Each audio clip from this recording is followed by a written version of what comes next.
Hello all, good evening. So, ఎవరికైనా doubt వచ్చిందండి. Present days గమనిస్తే గనుక మనకి ఇన్సూరెన్స్ ప్రీమియమ్స్ అంటే మోటార్ ఇన్సూరెన్స్ ప్రీమియమ్స్ అనేవి మనకి పెరిగాయి. సో, ఇది ఎప్పటి నుంచి పెరిగాయి అంటే 2018 సెప్టెంబర్ 1 నుంచి.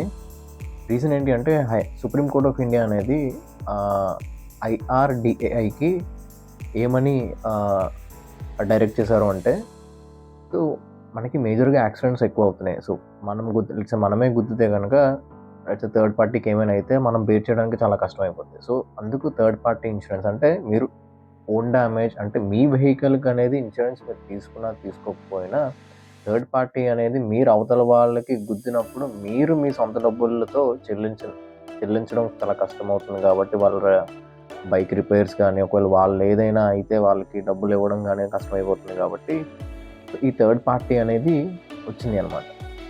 సో, మీరు మీ ఓన్ డ్యామేజ్ ఇన్సూరెన్స్ అనేది మీ ఓన్ వెహికల్‌కి తీసుకున్నా, తీసుకోకపోయినా థర్డ్ పార్టీ అనేది very important. Okay. So, 2018 1 September నుంచి మన supreme court of India IRDAI insurance regulatory development authority of ఇండియాకి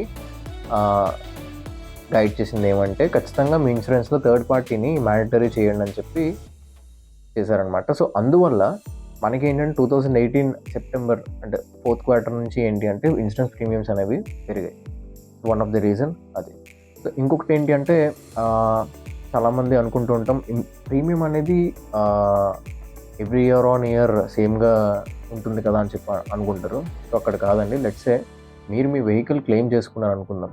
రిపీటెడ్‌గా ఇయర్‌కి 2 టైమ్స్ మనం అంటే ఎక్కువ అమౌంట్ చెల్లించకుండా 2 టైమ్స్ అయితే మనం క్లెయిమ్ చేసుకోవచ్చు. అదర్ దాన్ 2 టైమ్స్ మీరేంటంటే 50% మీరు చేసుకోవాలి. ఓకే.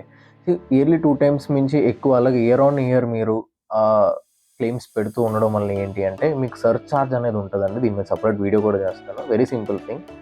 అదేంటంటే ఇన్సూరెన్స్ ప్రీమియం అనేది మీకు సర్చార్జ్ కింద కొంచెం యాడ్ ఆన్ అవుతుందనమాట. అక్కడ కూడా పెరిగే ఛాన్స్ ఉంటది. సో, కేర్‌ఫుల్‌గా డ్రైవ్ చేయడం very important. And third party వచ్చేసి ఏంటి అంటే కార్‌కి 3 ఇయర్స్ అండ్ బైక్‌కి 5 ఇయర్స్ అనమాట. సో, మీరు వర్రీ అవ్వాల్సిన అవసరం అయితే లేదు. ఎందుకంటే ప్రతి ఇయర్ రెన్యూవల్ చేయాల్సిన అవసరం ఉండదు థర్డ్ పార్టీ. అండ్ 5 ఇయర్స్ బైక్‌కి అయితే 5 ఇయర్స్ తర్వాత మీరు రెన్యూవల్ చేసుకోవాల్సి ఉంటుంది. 2 కాంప్రహెన్సివ్ కింద వస్తది. Own damage and comprehensive 2 categories ఉంటాయి. అండ్ కార్‌కి అయితే 3 ఇయర్స్ ఉంటదనమాట.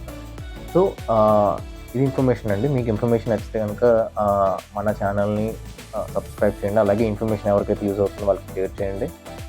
Thank you.